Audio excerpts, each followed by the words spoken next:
Concerned government agencies and local governments are on alert for the possible onslaught of Tropical Depression Isang.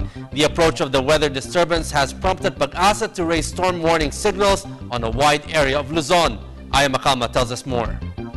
It's been only 3 days after Typhoon warning left the Philippine area of responsibility. This time, the National Disaster Risk Reduction and Management Council is again on its toes, advising all its regional offices to be on alert for Tropical Depression that might landfall tomorrow morning. Yung mga maapektuhan niya mga regions, itong Region 2, 3, itong 4A at saka Bicol Region dahil i-enhance niya yung tinatawag nating Southwest Monsoon. So, preparations natin, inabisuhan natin itong mga regions na to na maapektuhan para ma-disseminate din nila yung advisory sa ating provincial local disaster risk reduction and management offices. Dahil panahon nga ng tagulan at isa yun sa mga ina-ensure natin na ready sila lahat sa anumang pagkakataon.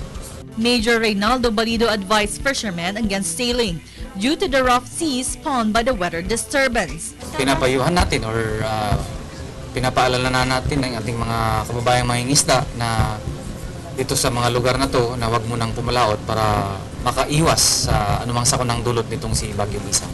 All residents along coastal and low-lying areas as well as those in landslide-prone areas are advised to be on alert at all times for the possibility of flash floods and landslides. For the People's Television, Waywaya Makal.